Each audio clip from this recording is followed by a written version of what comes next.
What's up? This is Nak3d Halo with a Halo 4 Q&A after an amazing weekend at Comic-Con. Got my hands on Halo 4 again after BS Angel invited me to the Halo 4 VIP reception. Met all the cool people who work at 343, the cast and crew of Forward Unto Dawn. Got to hang out with Bravo Nexi. Lots of cool people, ridiculous stories that I'm not going to go into. Maybe when we hang out at my community night, I'll tell you all about it though. So in the background, we have footage from the last panel on Saturday. So some content in there I'll cover towards the end. Let's get started with Matthew Zhu. I apologize if I pronounce anybody's name incorrectly. I just want to go through these at a very fast rate because you had lots of good questions to ask. So Matt wants to know, in loadouts, what are the last thing the support package for? How do they work? There are two types of packages, support and tactical packages. Tactical is shielding, which makes your shields recharge faster, and that's what I was using as well as Bravo. Firepower allows you to carry two primary weapons. That's what Nexi like to use. Resupply allows you to pick up grenades around the map, like from dead enemies. And AA efficiency allows you to increase the rate at which your armor ability energy recharges. Haven't really seen many people use that. Then the support packages are ammo, which increases your capacity for starting weapons and ordnance drops, sensor, which increases your motion sensor's range and allows you to see stationary targets so no more people can camp on you, awareness allows use of the motion sensor while you're scoped in, so that's really good for snipers, and mobility is unlimited sprint, which was a very popular option. Andres Ortega Robert wants to know if there's some kind of new grenades, and there was a new nade announced called the Promethean grenade. It sets off an EMP field which stays for a few seconds and has a radius similar to a plasma nade. Ashley Burns wants to know if we're able to map our button configurations on Halo 4. And I talked to Kevin Franklin about this because I was also curious why you can't just have infinite button configurations.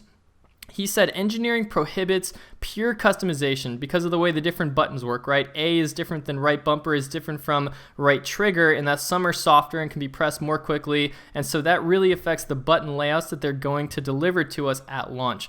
Alexander James Christensen wants to know along the same lines, for default controls, if sprint is right bumper, what's your armor ability? And all these controller settings are still being tweaked. I learned that bumper jumper, which was very unpopular, how left trigger was not grenade, was actually a small engineering mistake for the E3 build. So that will definitely be fixed in the final version. Ron German wants to know, is it competitive, fun, and does it have potential? And just real fast, yes, yes, yes. Could go into that forever. It's going to be a great game, and they're really working with the competitive community to make it as competitive and also fun as possible. Aaron Jennings wants to know if sprint and fall damage can be disabled. Not sure. And is the BR going to be 5-shot kill at launch? We saw the 5-shot kill in the E3 build, but that was from 3 months ago. We're working on a 3-month-old game, so it's still being tweaked, and I'm not sure if it's going to be 5 or 4 or whatever it'll be at launch. Chris FQ wants to know, in comparison to other Halos, how fast is the overall gameplay? And I'd say real fast is between Reach and 3. Not too slow, not too fast. David Howells wants to know, how much does sprint change gameplay? I'd say it makes it more fast-paced and allows the better shot to win with the new stopping power where you can stop someone sprinting with sword at you or whatever just by shooting them. Brad D. Riggin wants to know, how are the E3 build game sound effects overall? I personally thought they were a bit too soft and weak, but that's all been updated since E3. Ektadar Alam wants to know, DMR versus BR, which one's better? And I gotta say, the DMR really was a beast at long range, while people tended to win their BR battles at close range. It's a little easier to shoot, and the carbine is a close contender, but I heard it's got nerfed since E3, so we'll see in the final game. Dylan Noseworthy wants to know, more weapons like the Storm Rifle, details please. And the Storm Rifle was like paper bullets shot out of it. It was super weak at all ranges, definitely the least popular primary weapon at this point. James McAvoy wants to know, have black screen host switch issues been resolved? And it's still a host client system, so black screens will probably still occur upon host switch. You can't change that, but I'm hoping it's only when the host quits as opposed to a new host check every time a random person leaves the game, like we saw in Reach with like near infinite black screens when a big team would quit out. Kenneth Jorvatson, sorry about that, wants to know about the ranks. This was a common question, and I talked to Kevin Franklin about this. He said this is the final puzzle they're working on. They want something new based on experience and skill, not a repeat of an old system. So we're not going to see the Halo 2, 3, or Reach systems back. Frank O'Connor suggested allowing you to only be able to see your own rank so that people will still have a goal to pursue and allow you to be evenly skilled with your teammates, but it's not going to be this thing to show off, and hopefully will reduce the black market aspect of it. Tyrese Martin wants to know, will more weapons return like the SMG, beam rifle, or the flame or spike grenades? I haven't seen or heard anything about those, unfortunately. Andre Samandari wants to know any new vehicles. They said 2 new vehicles. We don't know what they are yet. It might be one of them, that massive element thing that it's like this huge elephant vehicle that crushed the warthogs in the cinematic. Maybe that could be one of them. I'm not even sure if that's going to be in multiplayer though. Q Yen Fan wants to know, does it feel like a game where everyone will rush at each other and get kills? I'd say some people rush, others play more cautiously. Typically, the teams that are more aggressive as a pack tend to win their matches. Robert Slawin wants to know about the armor abilities and an opinion for each one, especially thruster pack. I'd say the thruster pack was not as good as I thought it would be. You couldn't shoot anything while moving.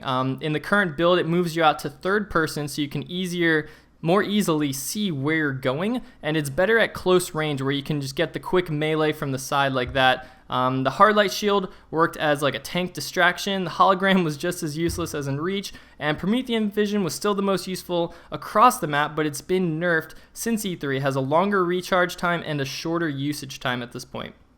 Jake Denton wants to know which vehicles are returning. We've seen the Warthog, Ghost, Mongoose, and Banshee confirmed. We've also seen pics of tanks, Wraiths, and I believe both Hornets and Falcons. So all of those might be returning at this point. Morgan Fussell wants to know what the shield recharge rate's like. It's pretty fast, and like I said, there's a tactical package option for shielding that makes it even faster. Owen Davies wants to know if there will be good enough incentives to win objective game types to avoid players just slaying or stat padding. And I hope so. I thought Halo 3's experience system did a great job at this because you want to win fast to get more XP. So this will all depend on the ranking and progression system.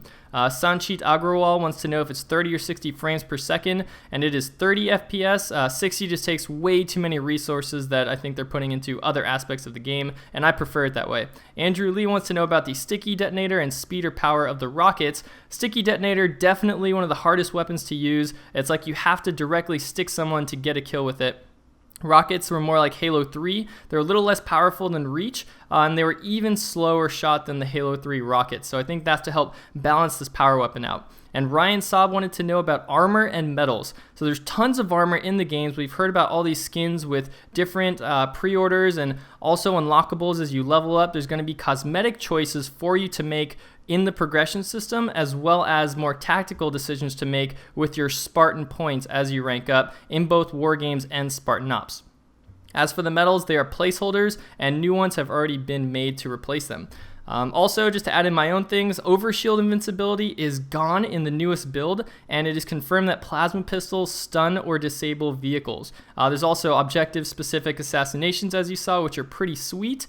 And no one really asked about Spartan Ops, but I got to play the final mission in the first episode, and it was pretty dope. I really enjoyed it. The Promethean Knights kill you in one hit with the light rifle from a range, so it was actually really hard killing those guys. I couldn't find a weakness, but I'm sure we'll figure it out as we go through the Spartan Ops experience when the game launches. So that's answered all the questions that I had on the wall. I hope that you enjoyed this video. Click the thumbs up, subscribe for more Halo content every Monday, Wednesday, Friday. This is Naked Eli. Thank you so much for watching.